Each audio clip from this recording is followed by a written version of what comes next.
Judge Thomas Reed sat at the front of the courtroom, his eyes scanning the room as the case against Lieutenant Colonel Maya Carter unfolded. His reputation for tough rulings was well known among his peers in the military, and today was no exception. The room, filled with officers and legal professionals, waited for the judge to deliver his verdict. Carter, a black woman in her mid-30s, sat with an unwavering calm.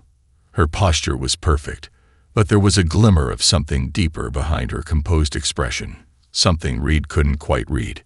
She had always been known for her ability to stay cool under pressure, but today he wondered if she was more than just composed, perhaps calculating too. The charges against Carter were related to a classified military operation. It wasn't uncommon for high-ranking officers to face scrutiny over such cases, but there was something about Carter's involvement that had raised eyebrows. She had been the chief legal advisor on a sensitive intelligence mission, and some believed her decisions had compromised security. Despite her flawless record and years of service, the accusation lingered in the air like an unspoken threat. "Lieutenant Colonel Carter," Reed began, his voice steady but firm, "it is clear that, despite your extensive career, you have disregarded protocol in this instance. While you may have acted with good intentions, the consequences of your actions have raised serious concerns. Therefore, I find it necessary to impose a fine of $10,000 as a reflection of the gravity of this situation." A murmur spread through the courtroom. The fine was significant, especially for someone in Carter's position, and the ruling felt like a heavy blow.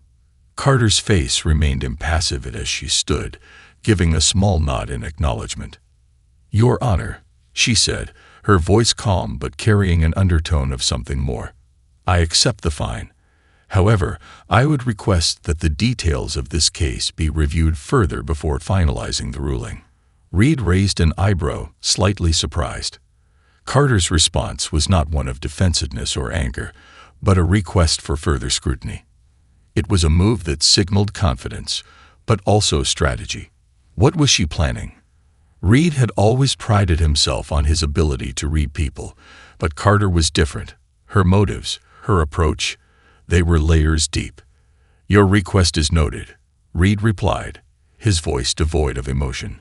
"However, the decision stands for now." As Carter walked out of the courtroom, Reed couldn't shake the feeling that there was more to this case than he had yet uncovered. He didn't know it then, but this would not be the last time he'd question his ruling. Something about Carter's quiet resolve left him uneasy and intrigued. The fine, he realized, might have been the least significant part of the story. As Judge Reed moved on to other cases, his mind often returned to the encounter with Lieutenant Colonel Maya Carter. There was an undeniable depth to her, a quiet power that made her hard to ignore. What Reed didn't know, however, was that Carter's response to the fine was merely the surface of a much larger plan. Maya Carter had not just built her career on military law. She had carefully and strategically positioned herself to bring about real change. Raised in a modest neighborhood in Washington, D.C., she had always been determined to defy the odds. As a young girl, Maya had been fascinated by history and the intricacies of justice. Her mother, a high school teacher, instilled in her the belief that real change comes from challenging outdated systems. Maya knew that the legal system, especially within the military, was far from perfect. She also knew that, as a black woman, her presence in the Army's legal division was not only a personal achievement, but also a powerful statement of progress. But Maya had no illusions. She understood that real power wasn't about titles. It was about shifting the system from within. By the time she earned her commission as a lieutenant colonel, Carter had spent years quietly studying the Army's legal practices. She had begun to identify patterns, biases, inefficiencies, and most troubling of all, the systematic neglect of certain soldiers' rights, particularly those from marginalized groups. While the Army was outwardly progressive in many ways, its legal systems had remained outdated and rooted in tradition. The more she advanced, the more she realized how entrenched these problems were. Maya's frustration had led her to an audacious idea, a comprehensive reform plan that could change the very foundation of military law. but the challenge was monumental. To even begin, she needed to understand the deepest flaws of the system, the loopholes, and the biases that had been baked into decades of military practice. She began a delicate operation of gathering data, talking to soldiers on the ground, and quietly working with a select group of allies in the legal department. These allies, who shared her belief in justice, operated in the shadows, helping her piece together a blueprint for change. The fine imposed by Judge Reed had been no accident. Carter had deliberately placed herself in a vulnerable position, knowing that it would draw attention. By allowing herself to be scrutinized, she would gain the leverage needed to expose the flaws of the system on a larger scale. The fine wasn't a punishment. It was a tool, a catalyst for the very reform she had been working toward. Yet, as Maya went home that night, the weight of her secret weighed heavily on her. She knew she was walking a fine line between pushing for change and risking everything she had worked for. But deep down, she was certain that this was the moment she had been preparing for her entire life. The fine wasn't just about one case. It was about the future of military law itself. And she wasn't about to back down now. The morning after Judge Reed imposed the fine on Maya Carter, something unusual happened. News of the ruling quickly spread, but not for the reasons Reed expected. Instead of being a minor incident in the sea of daily military legal affairs, it became a spark that lit a fire. Whispers circulated through the military's legal network, murmurs that Carter's fine wasn't just about a single case gone wrong. It was about something much larger. Judge Reed sat at his desk that morning, his thoughts still tangled in the events of the day before. He had been prepared to move on to other matters, but a call from Colonel Richard Hayes, an old colleague and a trusted figure in the military justice system, forced him to pause. "Tom, I think you need to know something about Carter," Hayes said, his voice tight with urgency. "You've been led to believe this fine was just an isolated incident, but it's not. She's working on something bigger, and the fine, it was part of her plan." Reed's mind raced. "What do you mean? What plan?" Hayes let out a breath, as if unsure how much to reveal. "Maya Carter has been spearheading a reform initiative aimed at completely overhauling military legal practices. She's pushing for transparency, fairness, and reforms that could shake up the system. This fine, it was part of a larger strategy. She's challenging the system from within." She knew it would draw attention. The words hung in the air like a shockwave. Reed sat back in his chair, stunned by the revelation. He had always thought of Carter as a diligent, by-the-book officer, not someone who would knowingly set herself up for such public scrutiny. He'd underestimated her, and the fine he had imposed, which had felt like the right call at the time, now seemed like a pawn in a much bigger game. Hayes continued, "She's not just any officer, Tom. She's been quietly working with a small group of reform-minded individuals within the Army. You've seen her track record, her work on cases involving soldiers' rights and systemic issues. This fine, it's just a piece of the puzzle. She's trying to expose the deeper flaws in the system." Reed processed this information, his mind trying to catch up with the rapid shifts in his understanding. He had always prided himself on being a fair and impartial judge, but now he felt uncertain. Had he become a tool in Carter's quest for change without even realizing it? He couldn't ignore the possibility that she was right. The military legal system, like all systems, had its faults. Maybe it was time for a new approach. But could he trust that her methods, however unorthodox, would truly lead to positive change? Maya Carter had become an enigma in his eyes. The fine, it seemed, was only the beginning. The more Reed learned about Maya Carter's reform efforts, the more he found himself torn. His initial judgment had been based on the belief that she had simply made an error in judgment. But now, as he uncovered the layers of her plan, he began to question everything he had once held true about the military justice system. Maya, meanwhile, had plunged herself deeper into the work she had started. The whispers of her reform initiatives were beginning to circulate outside her small circle of allies. But with that recognition came resistance, Change was never easy, especially in an institution as traditional and hierarchical as the military. Many of her colleagues, officers who had spent decades following the same routines and enforcing the same rules, saw her as a threat. One of her fiercest critics was Colonel Gregory Holt, a respected officer who had built his career on maintaining the status quo. Holt had always been a staunch defender of military protocol, believing that tradition was the backbone of the Army's strength. To him, Maya's ideas were not just impractical, they were dangerous. He saw her as undermining the very foundation of what made the Army function. "Lieutenant Colonel Carter," Holt said one afternoon during a closed-door meeting, his voice dripping with disdain, "what you're suggesting would tear apart the very fabric of military law. The Army needs order, discipline, and a clear chain of command. These reforms of yours, they will cause chaos." Maya met his gaze calmly. She had heard his arguments before. She knew that Holt and others like him were afraid of change, not because they didn't see flaws in the system, but because they were unwilling to take the risks necessary to fix them. She had long ago accepted that this was part of the battle. "I'm not suggesting chaos, Colonel," Maya responded evenly. "I'm suggesting accountability, transparency, fairness. These are the values that we should be fighting for." The tension in the room was palpable, but it was nothing compared to what Maya would face outside the meeting. There were whispers about her actions, some questioning her loyalty, others labeling her as a troublemaker. Her allies in the legal division, though supportive, were small in number, and many of them hesitated to back her openly for fear of professional fallout. Maya's resolve was being tested like never before. As the pressure mounted, so did her internal struggles. She had always been someone who thrived on action, who believed in doing what was right, even when it wasn't easy. But now, the emotional toll of her work was becoming undeniable. Every conversation with her supporters felt like a battle to keep their hopes alive.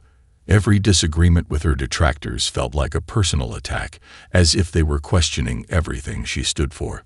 There were nights when she lay awake, wondering if she was asking too much. Was it possible to change an institution so deeply ingrained in tradition? Was the cost of this change too high? Could she truly bring the reforms she believed in? Or was she sacrificing her career, her peace of mind, and her relationships for a battle that couldn't be won? But in those quiet, uncertain moments, Maya reminded herself of why she had started this fight in the first place. She wasn't just doing it for herself. She was doing it for the future of every soldier who might one day walk the same path. The work was hard. The road was long. But Maya knew she couldn't stop now. Her mission had only just begun. As Maya Carter's reform efforts gained more visibility, the pressure mounted in ways she hadn't fully anticipated. What had started as a quiet initiative among a few trusted colleagues soon became the subject of intense public scrutiny. The media caught wind of her push for legal reform when a well-placed leak from the Army's legal division hinted at her radical ideas. Headlines began to surface. "Lieutenant Colonel pushes to overhaul Army legal system. Is military law ready for reform?" A rising star challenges the status quo. The stories were a mix of curiosity and skepticism, with the press portraying Maya as both a visionary and a potential threat to military discipline. Maya knew that the spotlight came with consequences, and it didn't take long for the attacks to begin. Some saw her as a disruptor, questioning her loyalty and her understanding of what the military stood for. Others feared that her changes would embolden enemies within the ranks and embolden soldiers who might challenge authority.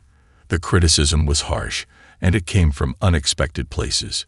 Senior officers who had once mentored her now distanced themselves from her, reluctant to be associated with someone viewed as challenging the core values of military law. Yet, the backlash wasn't universal. There was an undercurrent of support from soldiers at all levels, those who had experienced the flaws in the system firsthand, who had seen their fellow soldiers dismissed, mistreated, or left to face injustice, began to speak out. Anonymous letters flooded her office, some written with gratitude, others with encouragement. One such letter arrived late one evening, A simple note on official Army stationery. It read, "I've seen what happens when someone stands up. It's hard. It's lonely, but it's worth it. We're counting on you." Maya had received a dozen such letters by now, and they always arrived when she needed them most. On the nights when the weight of her mission felt unbearable, there were times she had wondered if the price of change was simply too high, but these small anonymous gestures reminded her that there were those who believed in the cause, even if they couldn't speak out themselves. One of these allies turned out to be someone she hadn't expected. Major Evelyn Brooks, a senior officer with a reputation for following the rules to the letter. Brooks had always been a quiet, no-nonsense presence in the legal division. Maya had known her for years, but had never considered her a potential supporter of reform. To Maya's surprise, Brooks reached out, asking to meet privately. In the small, dimly lit room of a military cafe, Brooks leaned in across the table, her expression serious but sincere. "I've seen the changes you're pushing for," she said quietly. "And I know it's not easy, but I believe you're on the right track. I can't speak out publicly yet, but I'm willing to offer you my support in private, however I can." Maya couldn't hide her surprise. "Why now? You've always been a stickler for tradition." Brooks gave a small, almost wistful smile. "Tradition is one thing. Justice is another. You're asking for fairness where it hasn't existed, and that's something worth fighting for." With Brooks's quiet endorsement, Maya found a new sense of determination. As her allies grew, so did the realization that the battle ahead was not just hers. It was a movement not bound by rank or tradition, but united by a shared vision of a better, more just military legal system. Despite the public criticism and the internal pressure, Maya now had the support of those who saw what she saw. A broken system that could only be fixed through bold, unapologetic change. The road was still long, but now it felt less solitary. As the days passed, Judge Reed found himself consumed by the growing debate surrounding Maya Carter's reform efforts. What had initially seemed like an isolated incident, a single fine imposed on a high-ranking officer, had morphed into a much larger issue, one that called into question the very fabric of military justice. Reed, a man who had prided himself on upholding tradition and maintaining order, was starting to feel the weight of the questions Maya's actions had raised. He had always believed that military law, though strict, was a necessary tool for maintaining discipline and cohesion in the ranks. But the more he learned about Carter's work, the more he couldn't ignore the cracks in the system. The stories of injustice, bias, and inequality that she was fighting to address weren't new. Reed had seen them firsthand, in cases that hadn't received the attention they deserved, in soldiers whose voices were drowned out by the machinery of military bureaucracy. His internal conflict grew with every passing day. On one hand, he respected the principles that had guided him throughout his career: order, discipline, and respect for the chain of command. On the other hand, he couldn't ignore the undeniable reality that those same principles had sometimes led to injustices being swept under the rug or ignored altogether. He had heard the rumblings of dissent from his fellow officers, but it was Maya's quiet determination that cut through the noise. She wasn't just asking for change. She was demanding it in a way that was impossible to ignore. Reed had always been a man who trusted his instincts, and those instincts were telling him that there was something about Maya Carter that deserved his respect. He had assumed she was just another officer trying to climb the ranks, but now he realized she was different. She was fighting not for personal gain, but for the future of the military legal system itself.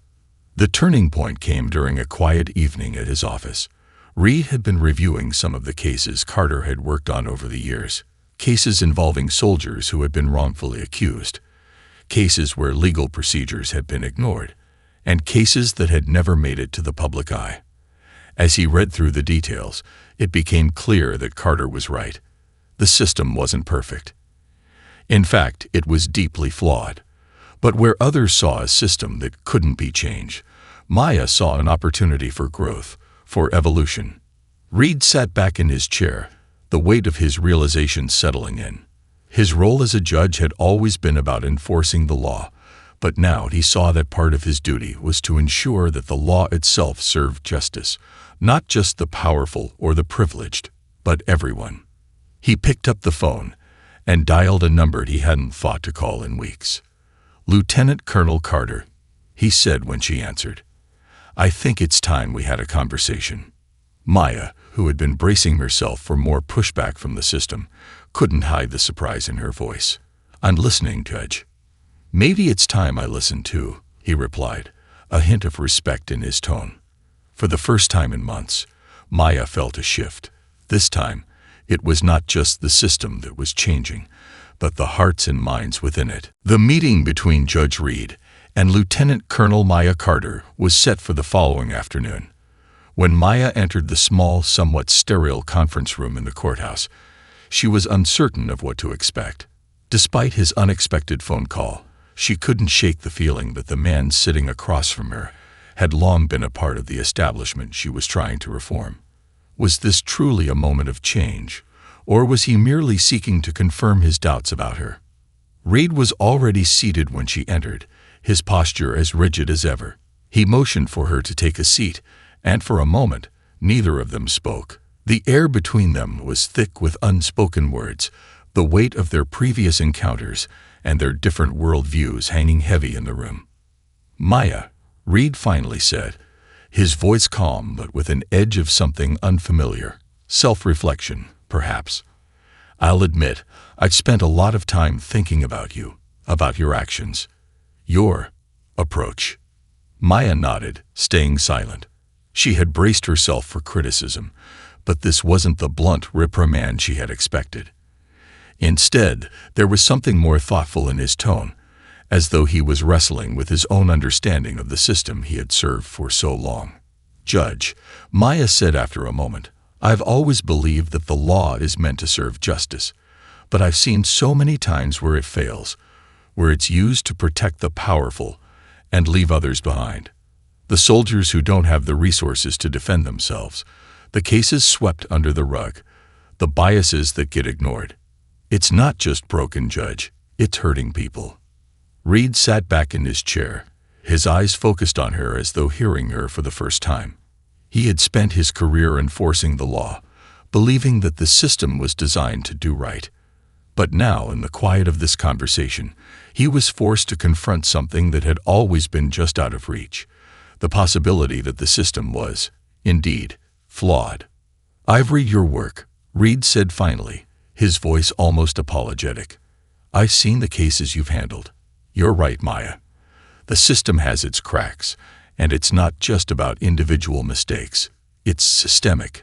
I can see that now." Maya's heart quickened, but she held her composure.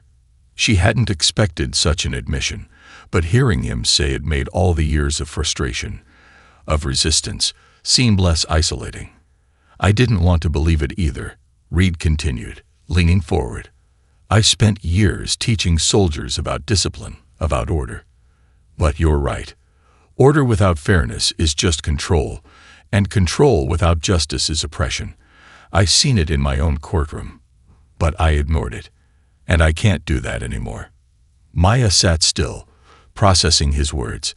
This wasn't the confrontation she had prepared for. This was an invitation to something more, a shift, not just in the judge, but in the entire system they both served. Reed looked directly at her, his voice firm, but filled with a newfound sense of purpose. "I'm not saying this is going to be easy. I'm not even sure where we go from here. But I'm willing to support you, Maya. Not just as a judge, but as someone who believes in change. Let's figure out what happens next." Maya exhaled, the weight on her shoulders lightening for the first time in a long while. She knew this was just the beginning. The battle ahead would still be hard, and the road filled with opposition. But for the first time, she wasn't walking it alone. The partnership between Judge Reed and Lieutenant Colonel Maya Carter marked the beginning of a transformation that no one in the military legal system had seen coming. With Reed's public endorsement, Maya found her efforts suddenly gaining legitimacy, not just within her immediate circles, but across the broader military community. While many had initially dismissed her as a lone voice pushing an impractical agenda, the combined weight of her resolve and Reed's experience gave her mission a new sense of gravity. They knew that real change would take time, and that not everyone would be on board with the reforms. There were still powerful figures within the military who saw Carter as a threat, a disruptor who challenged the status quo they had fought to protect for decades. But now, the conversation had shifted. Instead of seeing her as an outsider, many began to see her as a necessary force, someone who was unafraid to hold the system accountable. Together, Reed and Maya began to craft a new approach to military law, one that was more transparent, more equitable, and more focused on the true spirit of justice.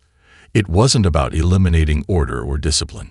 It was about ensuring that those principles were applied fairly, without bias, and with respect for every soldier, no matter their rank or background. The first major step in their reform efforts came when they presented a comprehensive report to the Department of Defense outlining the systemic flaws that had long been overlooked. The report included specific cases of legal mishandling, examples of racial and gender bias, and suggestions for policy changes that would address these issues head-on. Maya's work with her team of allies in the legal division, along with Reed's institutional knowledge, lent the report an undeniable weight. They knew that, despite the resistance, this was their moment to make a real impact. The report was met with mixed reactions. Some leaders in the military were hesitant, fearful of the ripple effects these changes might cause. Others, like the new Secretary of Defense, saw it as a necessary evolution of military law, a recognition that the world had changed, and the military needed to evolve with it. Weeks later, during a historic meeting, the Secretary of Defense made an announcement that stunned the room. After thorough review and consideration, we will be implementing significant changes to our legal practices based on the recommendations put forth by Lieutenant Colonel Maya Carter and Judge Thomas Reed. This is only the beginning of a new era in military justice, where fairness and transparency will be the foundation. The room was divided, but the words had power. For the first time in a long while, Maya felt like her mission was no longer just a personal crusade. It was a movement. Though the road ahead was still filled with challenges, Maya and Reed had succeeded in opening a door that had long been closed. The battle for reform was far from over, but the change they had started was undeniable. Together, they had proven that even the most entrenched systems could be challenged and changed, if only someone had the courage to stand up and fight for what was right. As Maya walked out of that meeting, she could feel the weight of the years of struggle behind her, and the promise of a better future ahead. The military legal system was no longer just a place of rules and penalties. It was now a place where justice could be more than just an ideal. It could be a reality.